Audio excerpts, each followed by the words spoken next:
बच्चों आज का टॉपिक है बायो सेवर्ट का नियम। इस नियम के अनुसार किसके भैया, इस नियम के अनुसार किसी धारावाही चालक के अल्पांश यानी कि छोटे खंड, मतलब छोटे खंड के कारण चुंबकीय क्षेत्र की क्या की गणना की जाती है। किसके, बायो सेवर्ट के नियम के अनुसार। बायो सेवर्ट ने क्या बताया जरा देखते हैं। माना एक धारावाही चालक, ये आपका एक धारावाही क्या है, चालक है, कि लंबाई, टोटल लंबाई बेटा क्या मान लें हम लोग, धारावाही चालक की टोटल लंबाई क्या है, एल है।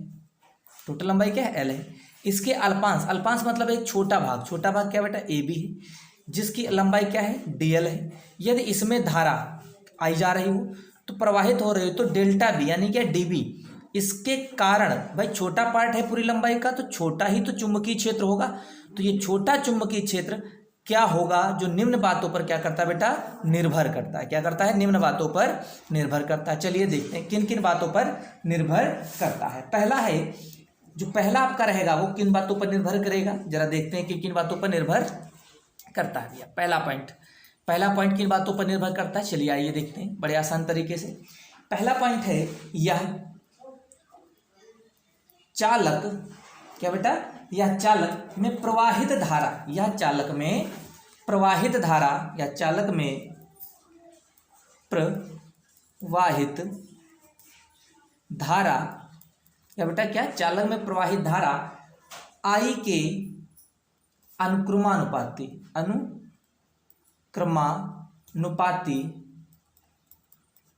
होता है। क्या बेटा होता है, यह चालक में प्रवाहित धारा के अनुक्रमानुपाती होता है। अर्थात हमारा कहने का मतलब है जो डीबी है, क्या बेटा है, डीबी है, अनुक्रमानुपाती या डायरेक्टली प्रोपोर्शनल होता है किसके, जो इसमें धारा बह रही है उसके। अगर धारा का मान इसमें बढ़ेगा तो चुंबकीय क्षेत्र भी क्या होगा, बढ़ेगा। दूसरा आपका क्या होगा इसका पॉइंट, नेक्स्ट पॉइंट जरा देखते हैं क्या होगा बच्चों, बड़े आसानी तरीके से। दूसरा पॉइंट क्या होगा देखते हैं, यह चालक में उस अवयव डेल्टा एल के, यानी कि अवयव, यह चालक, क्या बेटा, यह चालक के उस अवयव या उस अल्पांश, क्या बेटा, अल्पांश, अल्पांश मतलब छोटा भाग ए बी, क्या बेटा, ए बी, अल्पांश ए बी की लंबाई डीएल के क्या होता है, अनुक्रमानुपाती, क्या बेटा, अनुक्रमानुपाती होता है। चलिए क्या होता है बेटा, डीएल के अनुक्रमानुपाती होता है। तो हमने कहा इसकी लंबाई क्या बेटा, डीएल है, तो इसके क्या होगा, अनुक्रमानुपाती होगा। तो डीबी अनुक्रमानुपाती डीएल, इक्वेशन 2 मान लें इसको। तीसरा किन किन बातों पर निर्भर करता है लोग, चलो तीसरा पॉइंट हम लोग देखते हैं किन बातों पर निर्भर करेगा। तीसरा क्या है, यह डीएल, क्या बेटा, अल्पांश लंबाई डीएल तथा बिंदु पी, कौन सा बेटा, बिंदु पी से मिलाने वाली रेखा, कौन सा बेटा, डेल्टा एल ये, तथा यहां से बिंदु पी मिलाने वाली रेखा की दूरी क्या बेटा है, R1। मिलाने वाली रेखा, क्या बेटा, मिलाने वाली रेखा के बीच बने कोण। अब देखो ये बिंदु से इस बिंदु को और ये चालक, इनके बीच मिलाने वाली रेखा के बीच बना कोण यानी क्या ले ले बेटा, थीटा। क्या हो गया आपका, थीटा। ये कोण क्या होगा, थीटा हो गया। कोण थीटा की ज्या मतलब होता है बेटा साइन, क्या होता है बेटा, साइन।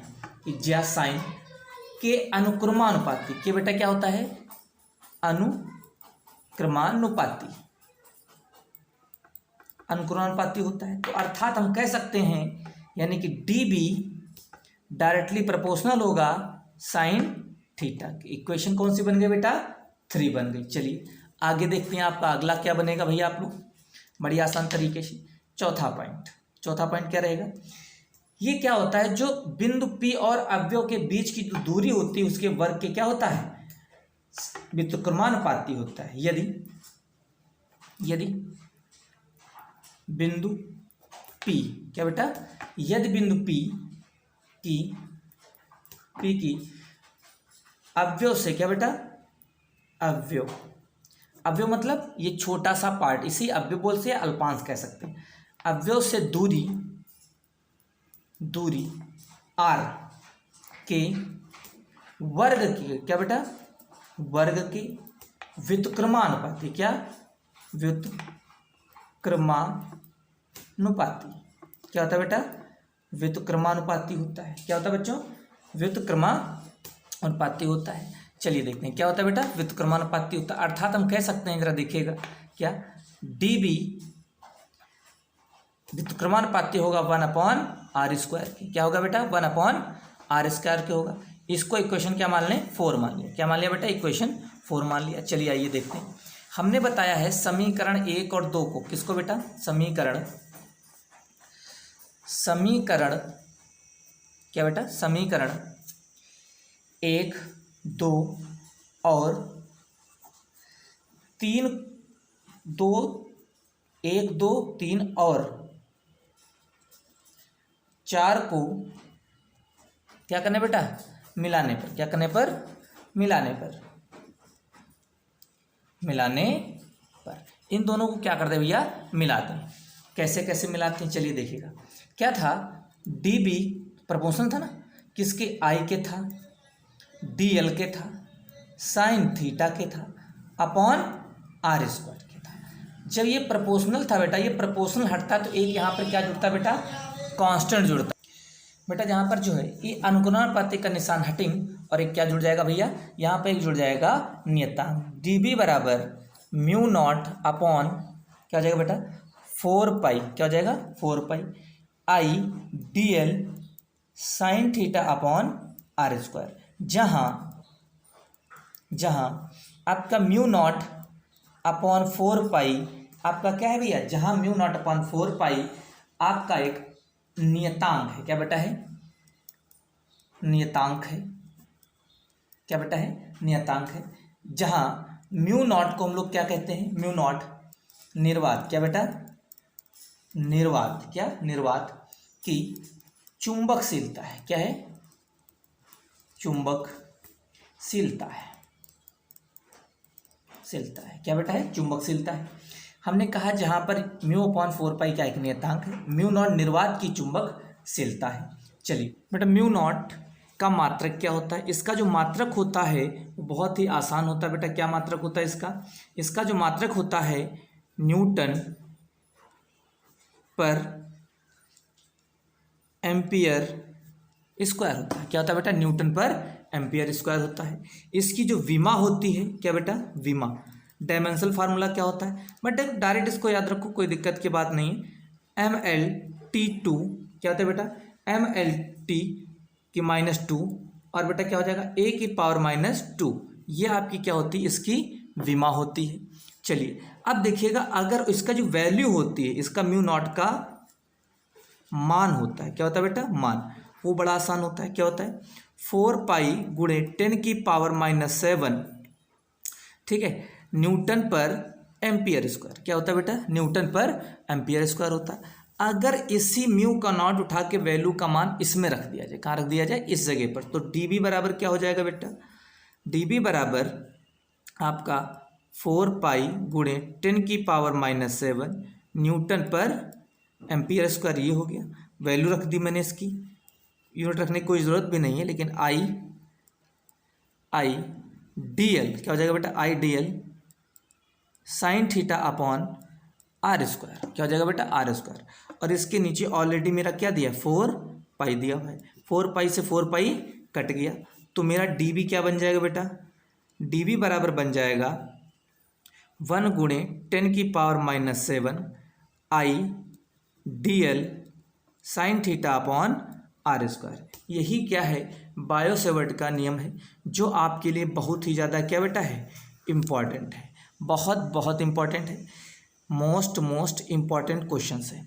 तो आप इनको लगाइए। अब इसी पर हम एक चीज़ और टॉपिक बनता है, किस पर बनता है जरा बेटा, उसको भी हम लोग सॉल्व कर लेते हैं बहुत आसान तरीके से। क्या होता है टॉपिक, जरा देखते हैं।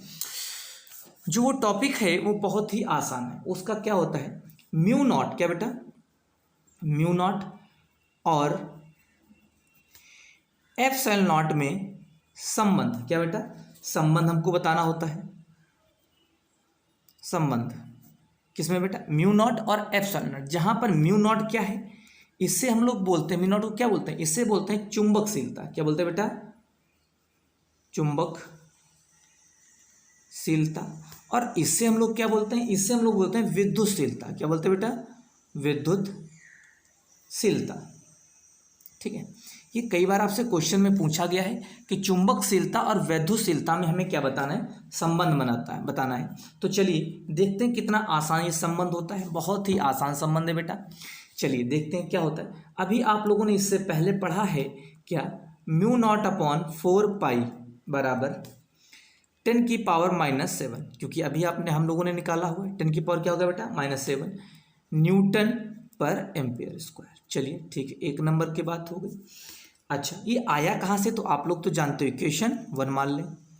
दूसरा कहाँ से है आप लोग जानते हैं, चलिए बताता हूँ कैसे। म्यू नॉट बराबर क्या होता है, 4 पाई गुणे 10⁻⁻7 होता है। ये अपॉन लियो तो क्या हो जाएगा, म्यू नॉट अपॉन 4 पाई बराबर 10⁻⁻7 न्यूटन पर एम्पियर स्क्वायर। ठीक है बेटा, वहीं से मैंने क्या किया, इसको उठा के यहाँ पर रख लिया है। तो ये आपका क्या बन गया, फर्स्ट इक्वेशन बन गई।